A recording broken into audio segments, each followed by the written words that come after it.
오늘 은혜 받으실 말씀은 요한복음 3장 14절로 21절 말씀입니다. 다 같이 합독하시겠습니다. 모세가 광야에서 뱀을 댄 것 같이 인자도 들려야 하리니 이는 그를 믿는 자마다 영생을 얻게 하려 하심이니라. 하나님이 세상을 이처럼 사랑하사 독생자를 주셨으니 이는 그를 믿는 자마다 멸망하지 않고 영생을 얻게 하려 하심이라. 하나님이 그 아들을 세상에 보내신 것은 세상을 심판하려 하심이 아니요 그로 말미암아 세상의 구원을 받게 하려 하심이라. 그를 믿는 자는 심판을 받지 아니하는 것이요 믿지 아니하는 자는 하나님의 독생자의 이름을 믿지 아니하므로 벌써 심판을 받은 것이니라. 그 증제는 이것이니 곧 빛이 세상에 왔으되 사람들이 자기 행위가 악함으로 빛보다 어둠을 더 사랑한 것이니라. 악을 행하는 자마다 빛을 미워하여 빛으로 오지 아니하나니 이는 그 행위가 드러날까 하며 진리를 따르는 자는 빛으로 오나니 이는 그 행위가 하나님 안에서 행한 것임을 나타내려 함이라 하시니라. 아멘. 저는 오늘 여러분과 함께 나는 왜 예수님을 믿느냐 이 제목으로 은혜를 나누고자 합니다. 많은 사람들이 예수님을 믿지 않고도 잘 사는데 나는 왜 유독 예수 없이는 못 살겠는가 그런 생각을 해볼 때가 있습니다. 나는 거짓말하지 않고 솔직히 예수 없이는 못 살아요. 예수님 믿기 때문에 삶에 용기와 힘이 생기고 또 예수 믿기 때문에 너무나 행복합니다. 많은 사람들이 삶의 행복은 예수님 안에서 사는 것이라고 말하고 있습니다. 아브라함 링컨은 행복이란 우리가 하나님과 연합하는 데 있다고 말했습니다. 파스칼은 마음에 하나님을 모시고 사는 사람이 가장 행복한 사람이라고 말했습니다. 존 웨슬레도 하나님을 떠나서는 행복이란 없다고 말했습니다. 시편 144편 15절에 야훼를 자기 하나님으로 삼는 백성은 복이 있더라고 말했었으며 시편 16편 2절에 내가 야훼께 아뢰되 주는 나의 주님이시오니 주밖에는 나의 복이 없다 하였나이다라고 말씀했습니다. 예수님 없이는 살 수 없고 예수님 없이는 복도 행복도 찾을 수가 없습니다. 그러면 왜 그러냐? 첫째로 저는 예수님 안에서 비로소 내가 누군지를 발견하게 되었습니다. 예수님 때문에 천지와 만물을 지으신 하나님이 계심을 알고 믿게 되었습니다. 성경 요한복음 1장 18절에 보면 본래 하나님을 본 사람이 없으되 아버지 품속에 있는 독생하신 하나님이 나타내시느니라. 예수님께서 하나님께로부터 오셔서 사람으로 우리 가운데 사시면서 하나님 아버지가 계신 것을 우리에게 말씀을 해주셨기 때문에 예수님을 통해서 하나님 아버지를 깨달아 알고 믿습니다. 예수님을 통하지 않고는 하나님을 본 자가 없잖아요. 여러분도 하나님 보시지 못했잖아요. 하나님을 왜 믿습니까? 어떻게 믿습니까? 예수님께서 아버지 하나님이 계신 것을 가르쳐 주시고 아버지 하나님을 경외하셨으므로 우리가 따라서 믿는 것입니다. 요한복음 14장 10절에 내가 아버지 안에 거하고 아버지는 내 안에 계신 것을 내가 믿지 아니하느냐? 내가 너에게 이르는 말은 스스로 하는 것이 아니라 아버지께서 내 안에 계셔서 그 일을 하시는 것이라. 그래서 예수님께서 아버지가 계신 것을 확실히 말씀한 것입니다. 그리고 예수님 때문에 나는 하나님이 나를 사랑해 주시고 계신 것을 알고 있습니다. 사람은 사랑할 대상이 있고 사랑을 받아야 행복하게 살 수 있는 것입니다. 사랑하는 사람도 없고 사랑도 안 받으면 정말 외롭고 쓸쓸하고 버림받은 삶을 살 수밖에 없습니다. 요한복음 3장 16절로 11절에 하나님이 세상을 이처럼 사랑하사 독생자를 주셨으니 이는 그를 믿는 자마다 멸망하지 않고 영생을 얻게 하려 하심이라. 하나님이 그 아들을 세상에 보내신 것은 세상을 심판하려 하심이 아니요 그로 말미암아 세상의 구원을 받게 하려 하심이라. 얼마나 좋은 하나님인 것입니까? 세상을 이처럼 사랑하사 독생자를 주셔서 누구든지 남녀 노유 빈부 귀천할 것 없이 믿는 자마다, 공부 잘하는 사람마다, 돈 많은 사람마다, 지위가 높은 사람마다 그렇게 말씀하지 아니하시고 믿는 자마다 멸망하지 않고 영생을 얻게 하려 하심이라. 그 아들을 보내신 것은 세상을 심판하려고 하시는 것이 아니라 세상을 구원하려고 하셔서 그렇게 하시다고 하시니, 하나님이 우리에 대한 사랑을 예수 그리스도를 통해서 우리는 확실히 알 수가 있는 것입니다. 그리고 예수님 때문에 사는 목적이 하나님을 섬기는 것이라는 것을 깨달아 알게 되었었습니다. 예수님 삶을 통해서 우리가 이 땅에 있는 목적은 하나님을 섬기다가 육신의 장막직 벗어버리면 하늘나라 집으로 간다는 것을 가르쳐 주시기 때문인 것입니다. 여러분, 우리가 사는 육신은 장막집입니다. 장막집이라는 것은 쉬운 말로 말하면 천막집인 것입니다. 천막이라는 것은 영구히 있을 곳이 못 됩니다. 비도 새고 낡아지고 바람 불면 날아가고 나중에는 걷어치워버리는 것입니다.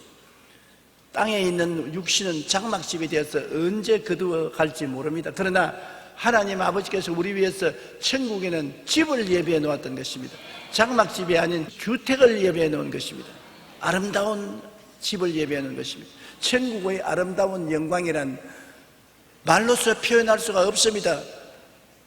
잠시 천국을 체험한 사람도 천국에 대한 이야기를 말로서 표현할 수 없습니다. 바울 선생은 셋째 하늘에 올라가서 말로서 표현할 수 없는 것을 보았다고 말한 것입니다. 그처럼 천국은 아름답고 영화로운 것입니다. 그러므로 천막 속에 바람 불고 비 새며 덥고 춥고 하는 곳에 사는 우리들이 영원한 주택으로 들어간다는 것, 상상도 못할 아름다운 것입니다. 우리는 그러한 것이 미래에 우리를 기다리고 있는 것입니다. 마가복음 12장 30절에 그러므로 우리가 내 마음을 다하고 목숨을 다하고 뜻을 다하고 힘을 다하여 주 너희 하나님을 사랑하라.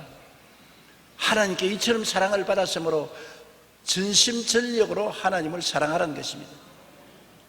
세상도 사랑하고 지위나 명예나 권세나 정욕이나 탐욕도 사랑하고 그 부분에 하나님도 사랑한다. 그러면 그 사랑이 온전한 사랑이 되지 못하지 않습니까? 부분적인 사랑이요, 전적인 사랑이 되지 못하고 가짜 사랑이 되고 마는 것입니다. 마음을 다하고 뜻을 다하고 정성을 다하고 목숨을 다하여 사랑하는 것이 진짜 사랑인 것입니다. 그리고 마태복음 6장 33절에 너는 먼저 그 나라와 그 의를 구하라. 그리하면 이 모든 것을 너희에게 더하시리라. 먼저 할 건 먼저 하면 나중 할 것은 하나님이 도와주신다는 것입니다. 하나님이 돌봐주신다. 우리는 무엇을 먹을까, 무엇을 입을까, 무엇을 마실까 끊임없이 염려하는 것입니다. 그러나 그런 것은 내가 하나님을 사랑하고 하나님의 나라와 하나님의 의를 먼저 구하면 하나님이 다 돌봐 주시게 되어 있습니다. 이스라엘 백성을 40년 동안 광야에서 만나러 밥 먹인 것을 보십시오. 300만을 매일같이 하나님이 아침, 점심, 저녁을 준비하셨습니다. 보통 많은 손님들 아니지 않습니까? 300만을 대접하려니까 엄청나지 않습니까? 여러분 집에 손님 30명이 와도 감당하기 힘들 것인데 하나님은 매일같이 300만을 아침, 점심, 저녁을 먹였습니다. 그리고 고기도 먹이고 그리고 그 사람들에게 물을 다 마시게 한 것입니다. 왜 그랬냐? 하나님은 이런 하나님이라는 표적으로 우리에게 보여주신 것입니다. 이스라엘 백성만 위해서 그렇게 하는 것이 아니라 나를 사랑하는 백성을 위해서는 나는 이런 일을 한다는 것을 우리에게 보여주시기 위해서 그렇게 하신 것입니다. 그러므로 여러분의 삶을 하나님이 돌볼 수 있는 실력을 가지고 있습니다. 하나님을 향해서 기도할 때 진짜로 응답해 줄 것을 믿고 기도하면 하나님이 응답하시는 것입니다. 사실은 기도하면서 형식적으로 하는 사람 많습니다. 정말 기도 응답하실까? 마음속에 안 하실 거야. 그러나 해보자. 믿지야 본전이다. 그렇게 하는 사람 많은데 믿지야 본전으로 기도해서는 안 돼요. 정말로 하나님 진리를 알고 확신을 가지고 기도해야 되는 것입니다. 예수님 때문에 내가 사는 목적이 하나님을 섬기는 것을 확실히 알고 하나님이 사랑을 베풀어 주심을 알 수 있는 것입니다. 나는 예수님 때문에 천국이 있는 것을 확실히 압니다. 예수님 안 계시면 천국이 있는 것을 모르지요. 예수께서 천국이 있는 것을 확실히 우리에게 말씀해 주셨습니다. 요한복음 14장 1절로 3절에 너희는 마음에 근심하지 말라. 하나님을 믿으니 또 나를 믿어라.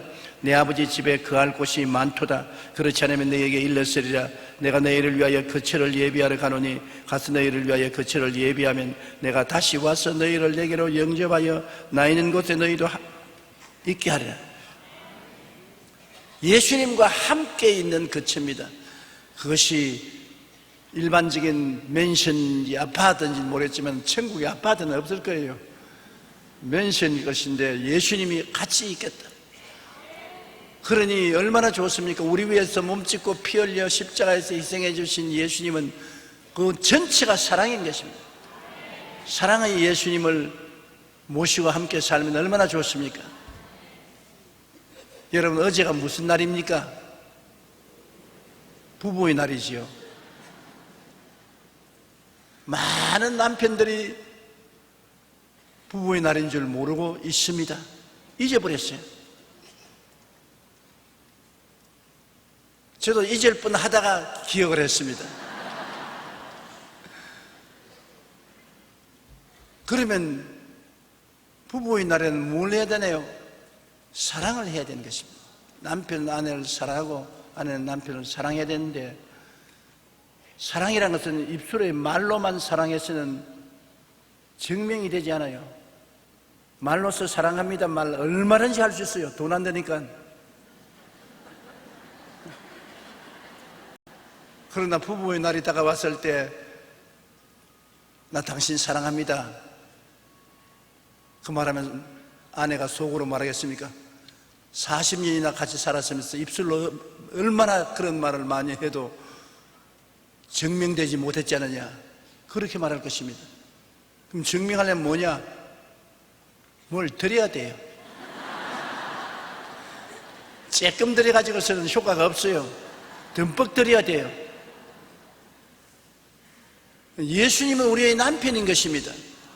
그러므로 예수님께서 내가 너를 사랑한다 입술로만 말하지 않습니다. 뭘 조금 해주시고 난 다음 내가 너를 사랑한다 그렇게 말하지 않습니다. 여러분, 우리가 천국 가면 입이 딱 벌어지고 놀라서 말을 할 수 없는 것을 주님이 예비해 놓으셨습니다. 가장 이상적이고 놀라운 우리 남편 되는 예수님께서 우리에게 한없는 행복을 허락해 주실 것입니다. 이렇기 때문에 장차 어떻게 할까 근심하지 말고 하나님 믿으니 예수님을 다 믿고 갑시다. 지금 이 세상에 사는 것도 중요하지만은 여러분, 죽는 것은 영원히 사는 시작인 것입니다. 그러므로 죽음을 두려워하지 말 것은 죽음이란 영원히 사는 시작인 것입니다. 그 다음에는 영원히 사는 것입니다. 잠시 사는 것이 아니라 살고 또 살고 살고 또 살고 영원히 사는데 늙어지지 않고 영원히 그리스도의 모습을 닮아 젊은 아름다운 모습으로 살 것입니다. 그러므로 예수님 안에서 나는 어떠한 사람이냐? 죄와 흑암에 잡힌 사람이 그리스도의 보혈로 말미암아 씻음받아 구원받은 사람으로 나를 확실히 알게 되는 것입니다. 저는 항상 조용기 너가 누구냐? 내가 누군지 알려면 십자가를 바라보면 알 수 있다. 죄에서 용서받은 나, 더러움에서 씻음받고 거룩하고 의롭다함을 얻은 나, 채찍에 맞은 공로로 병에서 고침받고 건강한 나, 저주에서 해방되고 아브라함의 복을 받은 나, 부활 영생 천국을 얻었나? 나는 이런 사람이다. 이런 나를 보면 내가 영혼이 잘되고 범사에 잘되며 강건하고 생명을 얻되 넘치게 얻는 전인 구원을 받은 사람 아니냐? 나는 이런 사람이다. 또렷이 말할 수 있어요. 예수를 믿지 않은 사람 보고 당신은 누구냐고 말하면 확실히 곧 대답할 수 없습니다. 난 땜쟁입니다. 난 농부입니다. 난 장사꾼입니다. 나는 공무원입니다. 나는 관리입니다. 그것은 진실로 자기가 누군지를 말하는 것이 아닙니다. 너희 정체성이 뭐냐? 모르죠. 어디서 와서 왜 삶이 어디로 가는지 모르고 허무하게 살다가 사라지는 안개와 구름 같다고 생각하지요. 그러나 여러분, 우리는 갈보리 십자가 밑에 가면 예수님을 쳐다볼 때 예수님을 통해서 내가 누군지를 분명히 알게 되는 것입니다. 누구든지 그리스도 안에 있으면 새로운 피조물이라 이전 것은 지나갔으니 보라 새 것이 되었도다. 우리 첫 조상 아담을 통해서 얻은 육신의 삶이 갈보리 십자가에서 청산되고 육의 사람이 신령한 사람으로 다시 태어나는 것입니다. 그래서 용서받은 의로운 사람, 거룩한 사람, 건강한 사람, 축복받은 사람, 영생복락을 얻은 사람으로 변화된 것입니다. 여러분, 새 사람 된 것을 매일같이 갈보리산 밑에서 예수님을 쳐다보고 확인하게 되시기를 주의 이름으로 축원합니다. 자기가 누구인 것을 확실히 알고 자기에 대한 꿈과 환상을 가진 사람은 하나님이 모든 일에 형통케 해주는 것입니다. 꿈이 없고 환상이 없는 사람은 하나님이 형통케 하지 않습니다. 내가 누군지도 모르고 내가 꿈도 없는 사람에게 하나님이 축복을 해주지 않아요.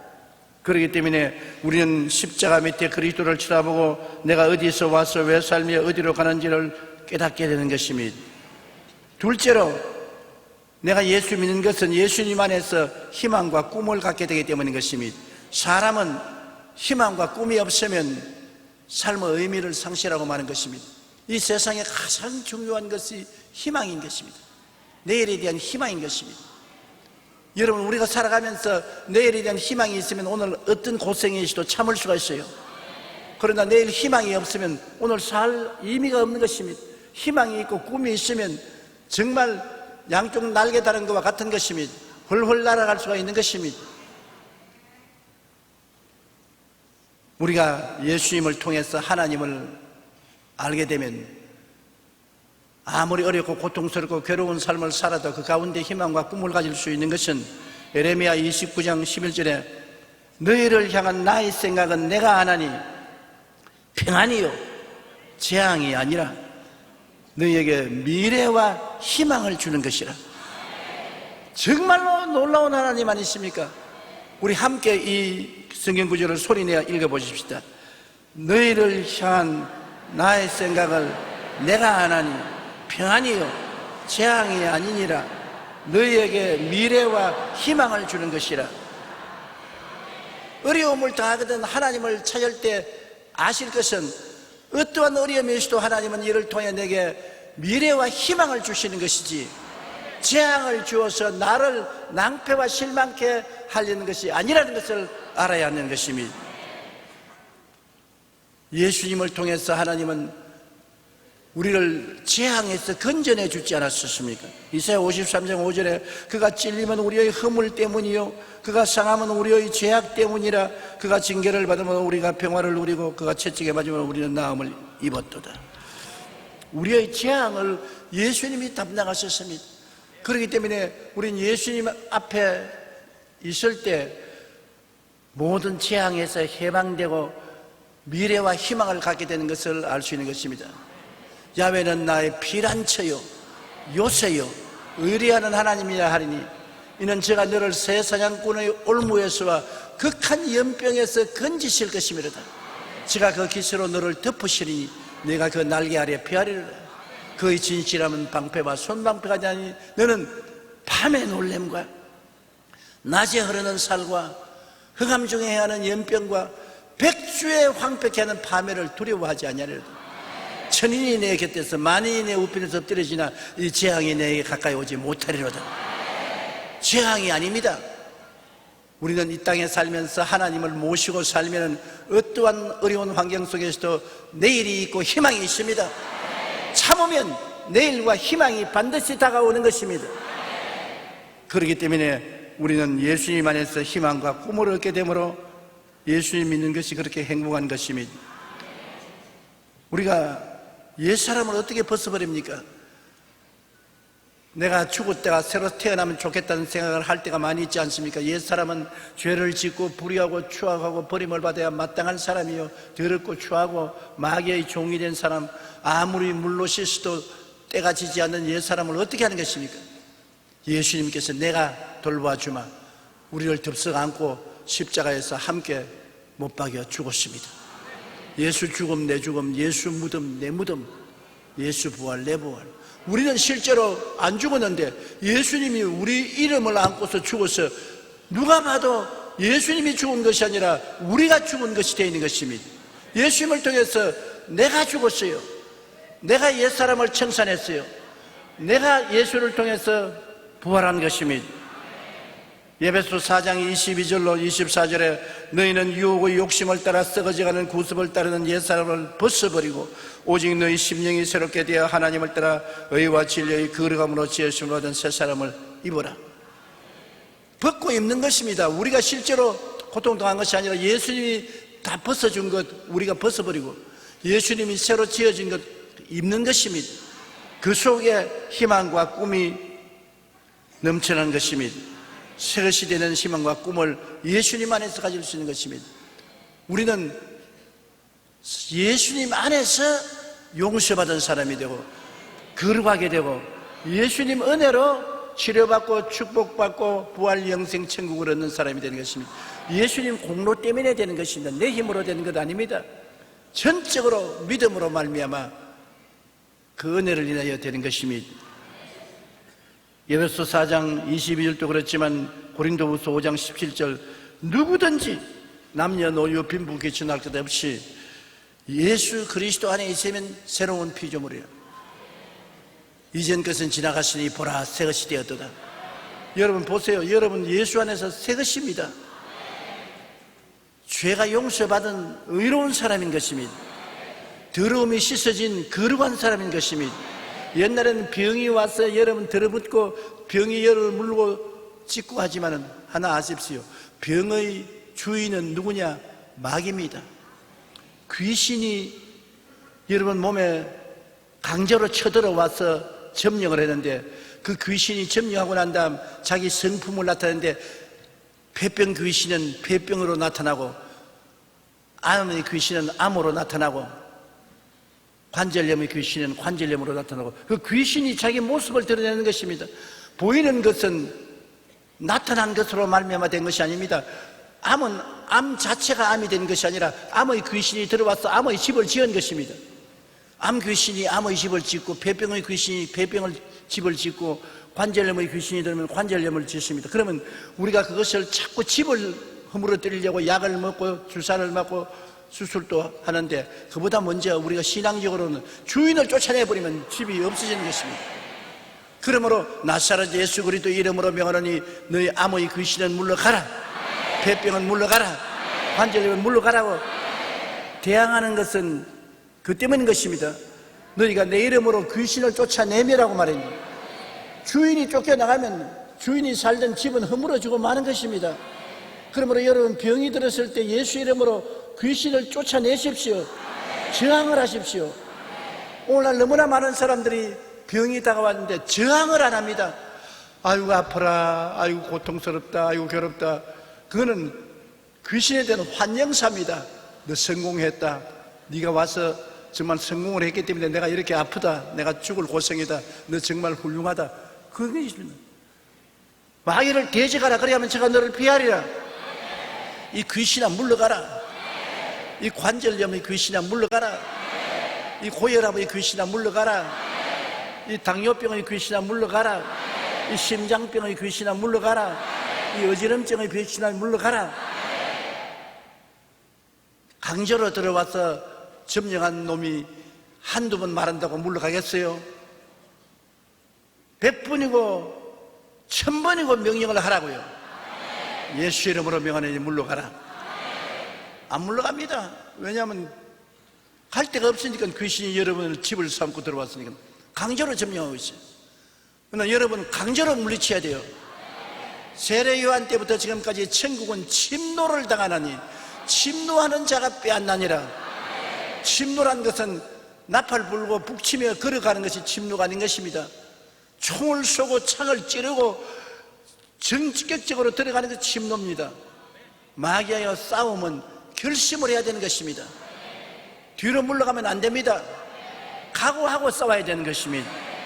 그러므로 우리가 옛사람을 벗어버리고 새사람을 입었으면 새사람은 마귀에게 집을 허락해 줘서는 안 되는 것입니다.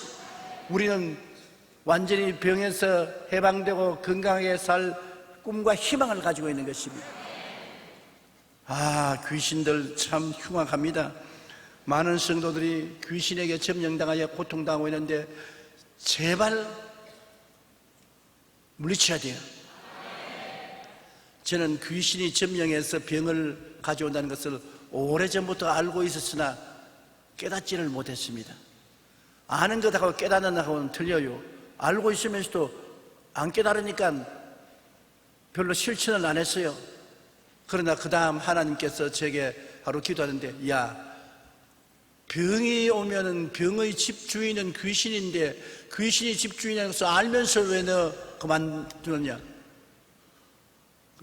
몰랐습니다. 네가 알면서 깨닫지 못했다.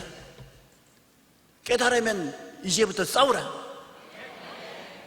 요 사이는 귀신하고 적극적으로 싸웁니다. 제가 싸워서 이겨보니 참 기분이 좋더라고요.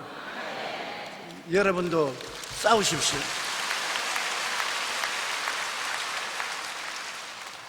예수님께서 우리에게 이 진리를 깨달아 주므로 우리는 깨닫고 이 진리에 굳게 서게 되는 것입니다. 요한 3서 1장 2절에 사랑하는 자여 내 영혼이 잘 됨같이 내가 범사에 잘 되고 강건하기를 내가 간구하노라. 주님이 그냥 원한 것이 아니라 간구한다. 간구가 무슨 말입니까? 간절히 원한다. 간절히 원한다. 내 영혼이 잘됨 같이 네가 회개하고 성령 받고 영적으로 잘되는 같이 범사에도 잘되고 사업도 잘하고 그리고 건강하기를 내가 간절히 원한다. 이 하나님은 그러기 때문에 좋은 하나님인 것입니다. 한번 따라 말씀하시죠. 나의 하나님은 좋은 하나님입니다. 우리 하나님은 시편 23편 1절로 6절에 선한 목자로서 내 삶을 자비와 긍휼로 채워주기를 원한다고 말한 것입니다. 야훼는 나의 목자시니 내게 부족함이 없으리로다. 이 세상에 어디 가도 부족함이 많지 않습니까? 그런데 하나님이 내 목자가 되면 내가 양이니까 부족함이 없게 하겠다. 그러므로 부족함을 우리가 그대로 지나가면 안 됩니다. 목자 되신 주님께 부족함을 채워달라고 해야 되는 것입니다. 부족함이 없으리로다. 그가 나를 푸른 풀밭에 누이시며 쉴만한 물가로 인도하시는도다. 푸른 풀밭은 형통을 말하는 것입니다. 푸른 풀밭에 누워있으니 먹을 것 무슨 걱정이 있습니까? 쉴만한 물가는 마음의 평안을 말합니다. 쉴만한 물가에 가 있으면 얼마나 마음이 평안합니까? 그러므로 주님이 우리에게 평안을 주기를 원하고 우리 영혼을 소생시킨다. 우리 영혼을 소생시킨다는 것은 행복하게 만들어 주신다는 것입니다. 자, 우리를 형통케 하시고 평안케 하시고 우리를 행복케 하시고 자기 이름 위해서 우리를 의롭게 이끌어 주신다. 죄에서 이기게 한다는 것입니다. 내가 사망의 엄침한 골짜기로 다닐지라도 해를 두려워하지 않을 것은 주께서 나와 함께 하시오. 우리가 매일같이 사망의 엄침한 골짜기, 어두움의 세력이 와서 우리를 크고 작은 골짜기로 끌고 가서 해를 받지 않는다. 왜냐? 주께서 같이 간다. 같이 있다. 볼지어다 세상 끝날까지 내가 항상 너와 함께 하리라. 주님 같이 계심으로 주님은 지팡이를 들고 우리를 이끌어 주시고 막대기를 들고 원수를 쳐주어서 상처 입지 않게 해주겠다는 것입니다. 그리고 주께서 진짜 원수가 다가들어서 여러분을 도적질하고 죽이고 멸망시키려고 할 때 원수만 오는 것이 아닙니다. 원수가 오면 원수를 대적해서 이길 수 있도록 힘을 얻게 밥상 차려 주신다는 것입니다. 원수의 목전에서 상을 베푸신다. 밥상 베풀어준다. 제가 젊을 때는 그걸 잘 몰랐는데 나이를 먹고 나니까 배가 고프니까 힘을 쓸 수가 없어요. 많이 먹어야 돼요.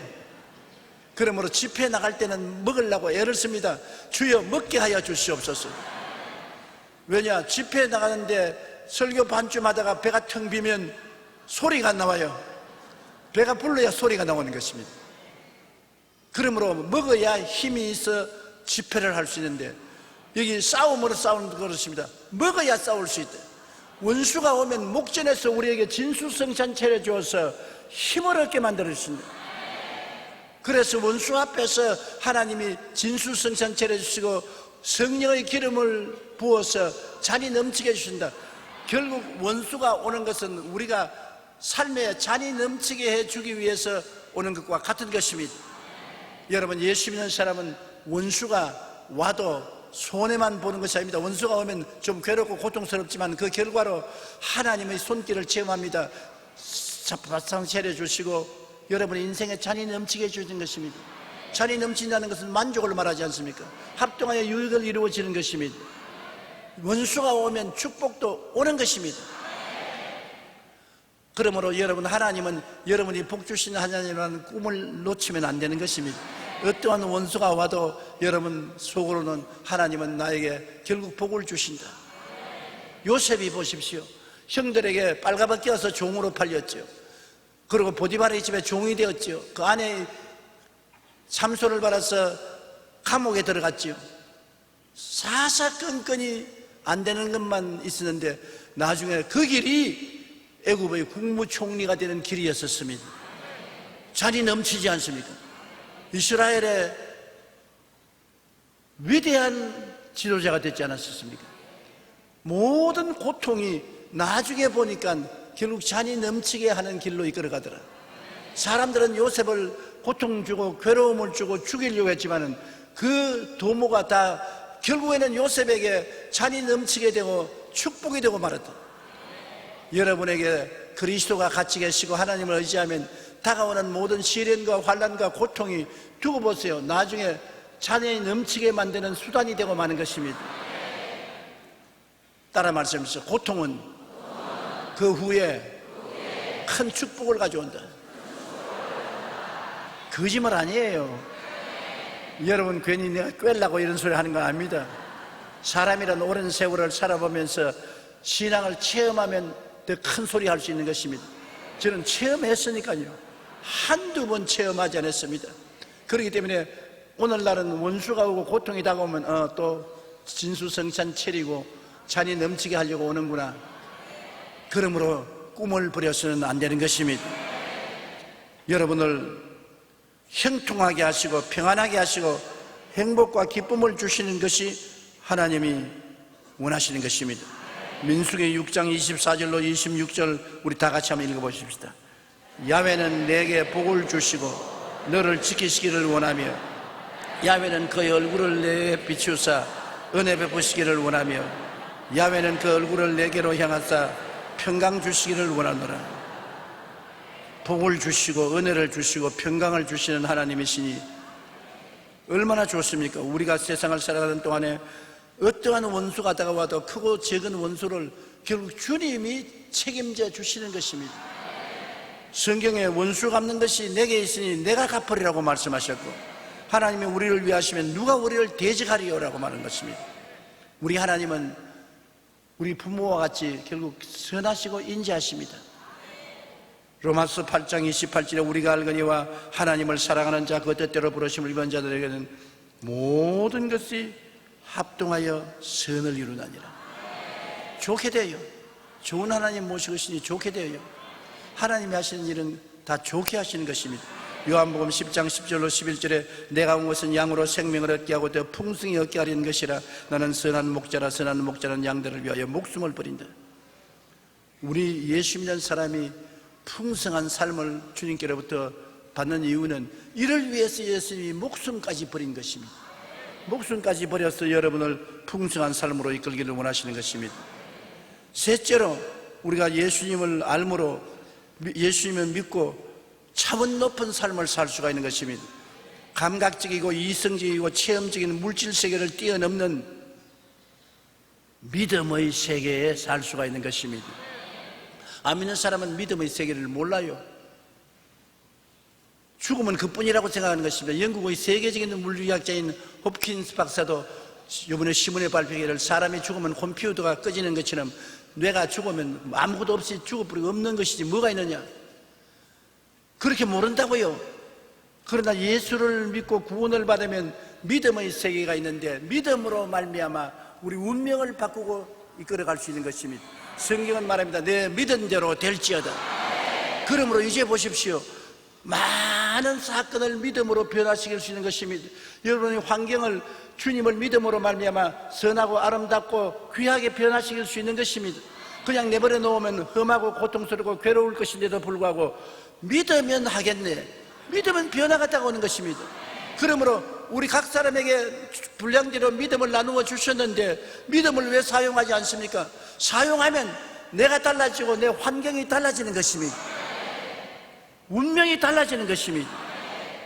정말로 죽고 사는 권세를 믿음을 가지고서 행할 수가 있게 되는 것입니다. 히브리서 11장 3절에 믿음으로 모든 세계가 하나님의 말씀으로 지어진 줄 우리가 아나니 보이는 것은 나타난 것으로 말미암아 된 것이 아니라, 눈에 보이는 것은 그 자체가 그렇게 되는 것이 아닙니다. 믿음으로 그렇게 되는 것입니다. 여러분 환경에 좋은 일이 일어난다고 믿으면 좋은 일이 일어납니다. 합동하여 유익이 된다고 믿으면 그대로 되는 것입니다. 기쁘고 행복하게 된다고 믿으면 그런 것이 다가오는 것입니다. 믿으면 그렇게 되는데 안 믿으면 그런 게 안 온단 말입니다. 주님은 여러분에게 그냥 도와주는 것이 아닙니다. 내 믿은 대로 될지어다. 믿음이 적으면 적은 대로, 큰 데면 큰 대로, 믿은 대로 되는 것입니다. 안 믿으면 안 되는 것입니다. 그런데 여러분은, 안 믿는 사람들은 이 믿음이 없습니다. 예수 믿는 사람은 이 신령한 믿음을 분량대로 주셨습니다. 따라 말씀하세요. 나는 믿음을 선물로 받았다. 여러분 잘나서 있는 것이 아니라 하나님이 선물로 주셨어요. 그러므로 믿음 없다는 말 하지 마세요. 믿음을 안 쓰고 있지, 쓰기만 하면 믿음은 자라는 것입니다.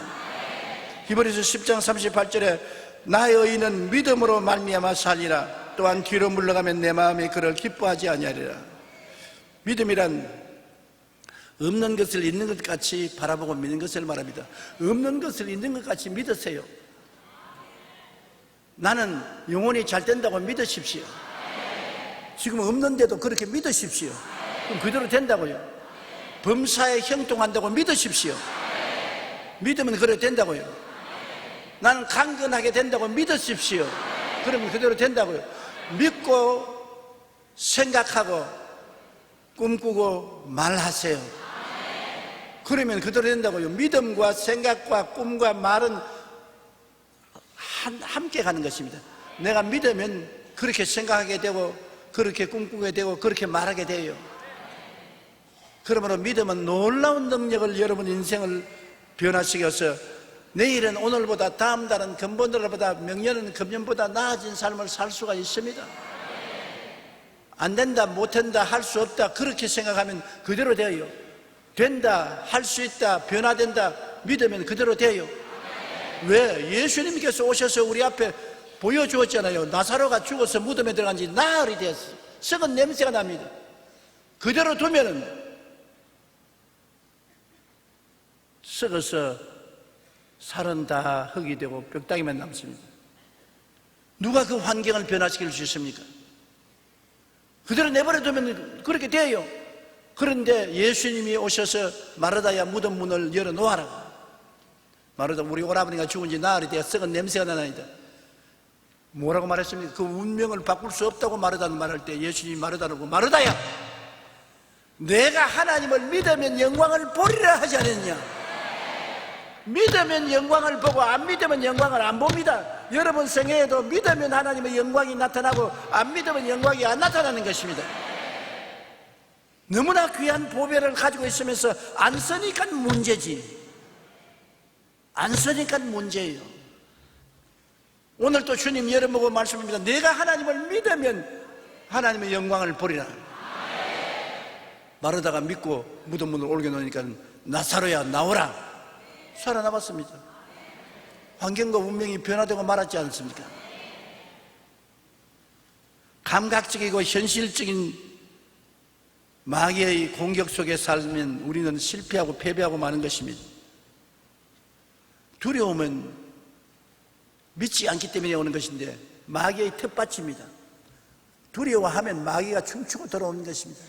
병을 두려워하면 병이 오고, 가난에 두려워하면 가난이 오고, 실패를 두려워하면 실패가 오고, 사람을 두려워하면 그 사람이 찾아오는 것입니다. 좋은 하나님을 믿으십시오. 무서운 하나님을 믿으면 안 됩니다. 나쁜 하나님을 믿으면 안 됩니다. 하나님 나쁘지 않아요. 하나님은 좋은 하나님이에요. 좋은 하나님을 믿으면 좋은 일이 일어나는 것입니다. 그러므로 오늘 이 시간부터 여러분 환경과 운명에 좋은 하나님이 나타나실 것을 믿게 되시기를 주의 이름으로 축원합니다. 디모데후서 1장 7절에 하나님이 우리에게 주신 것은 두려워하는 마음이 아니요 오직 능력과 사랑과 절제하는 마음이라. 하나님은 우리에게 벌써 믿음을 주셨지 두려워하는 마음을 주지 않습니다. 우리는 예수님이 같이 계심으로 강하고 담대해야 되는 것입니다. 예수님이 같이 계시기 때문에 믿을 수가 있어요. 제가 초등학교 다닐 때 우리 학교에서 우리 집으로 오면 거기에 남부 공동묘지가 있어서 많은 시체를 파묻은 공동묘지가 있어요. 그 옆을 제가 지나와야 돼요. 그러니 언제나 학교 갈 때도 그렇고 학교에서 돌아올 때도 그렇고 그 공동묘지 지나갈 때는 반죽음이에요. 꼭 귀신들이 나와서 그냥 나를 확 덮쳐갔다요. 겁이 나서 거기 가서는 뭘 하냐, 뛰기 시작하는데 한번 뛰기 시작하면 내 발걸음에 놀래가지고서 끝까지 뛰어야 돼요. 숨이 턱에 달 줄 뛰는 것입니다. 그래서 내가 할머니에게, 할머니 나 너무 겁이 나서 여기 오기가 힘들어, 날 좀 도와줘. 내가 지금 생각하면 그때 우리 할머니 나이가 70이 넘은 것 같아요. 그런 할머니가 무슨 도움이 됩니까? 그런데 내가 올 때쯤 되면 가펄진 산꼭대기에 할머님이 앉아가지고서 늘 불러요. 용기야 오냐. 그런데 그 산 밑에 와서 할머님의 그 음성만 들으면 두려움이 싹 사라져요. 마음에 기쁘고 용기 백배해서 할머니 나 여기 있어. 아이고 내 새끼야 빨리 오너라. 그럼 그 할머니 음성을 들으면 두려움이 싹 사라지고 할머니 손을 잡으면 천지가 다 내 것 같아요. 근데 지금 가만히 생각하면 참 어리석게 짝이 없어요. 할머니가 나보다 더 힘이 없는데, 걸음도 더 빠르지 못한데 그 할머니가 있어도 용기 백배한데, 예수님이 용기야 거기 있느냐, 주님 내가 여기 있나이다. 두려워할 이유가 어디 있습니까? 나는 하늘과 땅의 모든 권세를 다 가지고 있다. 볼지어다 세상 끝날까지 내가 너와 항상 같이 하리라. 예수님이 계시기 때문에 두렵지 않습니다. 예수님의 사랑 때문에 온전한 사랑이 두려움을 내어 쫓습니다. 그러므로 여러분 강하고 담대하십시오. 시편 91편 1절로 7절에 지존자의 은밀한 곳에 거하며 전능자의 그늘 아래 자는 자여 나는 야훼를 향하여 말하기를 그는 나의 피난처여 요새여 의리하는 하나님이라니 저가 늘 새 사냥꾼의 올무에서와 극한 연병에서 건지실 것입니다. 우리 좋은 하나님이 새 사냥꾼의 올무에서 우리를 건져주시고 극한 연병에서 건져주실 것은 당연한 이치입니다. 하나님께서 우리를 사랑하기 때문에 우리에게 좋은 것 주시지 나쁜 것 주시지 않은 하나님이신 것입니다. 우리는 고린도후서 4장 7절로 10절의 말씀을 늘 마음에 간직하십시오. 우리가 이 보배를 질그릇에 가졌으니, 이 질그릇 아닙니까? 이 질그릇에 예수님을 모시고 있으니 능력의 심히 큰 것이 하나님 있고 우리에게 있지 아니함을 알게 함이라. 우리가 사방으로 우겨 싸움을 당하여도, 사방으로 염려, 근심, 불안, 초조, 절망, 낭패와 실망에 우겨 싸움을 당하여도 여기 예수님이 더 들어 앉으시니까 쌓이지 않습니다. 예수님은 환경보다 크기 때문인 것입니다. 사방으로 우겨 싸움을 당하여도 예수님만 바라보면 우리가 쌓이지 않습니다. 예수님을 바라보지 아니하면 쌓이지요. 사방으로 우겨 싸움을 당하여도 쌓이지 아니하며 답답한 일을 당해도 낙심하지 아니하며 죽은 자를 살리시는 예수님이 계시니 낙심할 리가 계십니까? 핍박을 당해도 버림받았지 않으며 사람의 핍박에도 예수님이 나와 같이 하시는데 뭘 두려워할 것입니까? 거꾸로 떨어짐을 당해도 망하지 않는다. 망하려고 달라들어도 거꾸로 떨어도 예수님이 계시기 때문에 안 망해요. 우리가 항상 예수의 죽음을 몸에 짊어지면 예수의 생명도 우리 몸에 나타나게 하렵니다. 그렇기 때문에 예수께서 우리 속에 계시면 만사형통인 것입니다. 예수님이 내가 다 이루었다 하실 때 여러분의 모든 부정적인 세력을 십자가에서 다 멸해버렸던 것입니다. 청산해버린 것입니다. 그리고 예수님이 여러분 위해서 승리를 이미 이루어 놓으신 것입니다. 그러므로 이 예수님을 마음속에 모시고 살면 하늘과 땅이 내 편에 서 있기 때문에 두려워하지 아니할 수 있는 것입니다. 우리 예수 그리스도와 함께 있는 백성들은 참으로 복받은 사람인 것입니다. 우리가 성경을 읽고 믿음을 다 가지면 분위기가, 내 마음에도 분위기가, 확신의 분위기가 있고 주위 환경에도 분위기가 좋습니다. 우리 예수 믿는 사람은 믿음, 소망, 사랑으로 분위기를 만들어 잡아놓으면 온 천지에 악한 귀신이 한 길로 왔다 7길로 도망치는 것입니다. 향기가 나면 벌과 나비가 날아오듯이 좋은 분위기를 만들어 놓으면 믿음, 소망, 사랑으로 좋은 것이 여러분에게 다가오게 되는 것입니다. 요한복음 14장 27절에 평안을 너희에게 끼치노니 곧 나의 평안을 너희에게 주노라. 내가 너희에게 주는 것은 세상이 주는 것과 같지 아니하니 너희는 마음에 근심하지도 말고 두려워하지도 말라. 참 우리가 생각하는 것보다 주님 너무나 좋은 것을 약속했습니다. 주님은 우리 보고 마음에 근심도 말고 두려워하지도 말라고 말하셨습니다. 그런데 우리는 늘 근심하고 늘 두려워합니다. 우리 주님께서는 오늘 또 근심도 말고 두려워하지 말 것은 내가 대신 근심했고 내가 대신 두려움과 싸웠다고 말씀하기 때문인 것입니다. 그러므로 우리에게 평안을 주신다. 주님이시여 내가 여기 있나이다. 나를 붙들어 주시옵소서. 주님께서 말할 필요 없이 우리 마음속에 평안을 주시는 것입니다. 스위스의 유명한 정신과 의사인 폴 트루니에 박사는 노이로제나 우울증 환자를 치료할 때 하루에 2번씩 아침 저녁으로 시편 23편을 묵상하게 만들어준 것입니다. 그러니까 그 환자들이 노이로제에서 다 나았다는 것입니다. 아침에 시편 23편 한번 읽고 저녁에 한번 읽게 했는데요, 미국의 하워드 켈리 박사도 이렇게 고백했습니다. 성경은 나의 동료의사의 역할을 해줍니다. 성경 말씀은 매우 훌륭한 의술이 되기 때문에 성경의 처방대로 했을 때 한 사람도 치료하는 일에 실패하지 않았습니다. 하워드 켈리 박사는 의사입니다. 의학 박사이면서 항상 성경을 읽고 성경이 가르치는 대로 의학과 같이 환자를 치료하니까 환자가 다 낫더라는 것입니다. 우리나라 암 전문 의사인 황성주 박사는 치료 과정에서 한 부인을 만나서 이런 얘기를 들었답니다. 그녀는 매일 밤 불면증과 번민으로 시달리는 남편에게 6개월 동안 하루도 빠짐없이 시편 23편을 읽어주었더니 남편이 신앙도 회복하고 불면증도 완전히 나아버리고 말았다는 것입니다. 시편 23편뿐 아닙니다. 하나님 말씀은 정신질환을 비롯해서 일상생활에서 겪는 마음의 상처와 고통을 치료하고 우리를 승리와 평안의 분위기로 다스리는 능력이 있는 것은 말씀을 통해서 믿음이 생겨나기 때문인 것입니다. 믿으면 하겠네, 주 예수만 믿어서 하신 일을 믿고 오직 주께 나가면 영원 삶을 얻네. 십자가에 달려서 예수 고난하겠네. 나를 구원하시리 예수밖에 없네.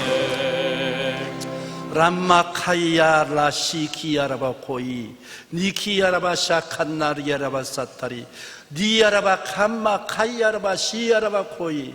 사랑하는 아들 딸들아, 내가 너희 안에 있고 너가 내 안에 있는 것을 알지 못하느냐? 내가 아무리 말해도 사람들이 깨닫지 못함으로 내가 한탄하도다. 하늘과 땅의 권세를 내 손에 쥐었으니 내가 어찌 너를 버리랴. 내 몸을 찢고 피를 흘려 너희를 값주고 샀으니 어찌 내가 내 것을 버리고 떠나랴. 마귀가 무슨 말을 하더라도 속지 말라. 항상 나는 너와 같이 있나니라. 이와 같이 주님께서 말씀하십니다. 우리 주님께 감사 박수를 드리십니다.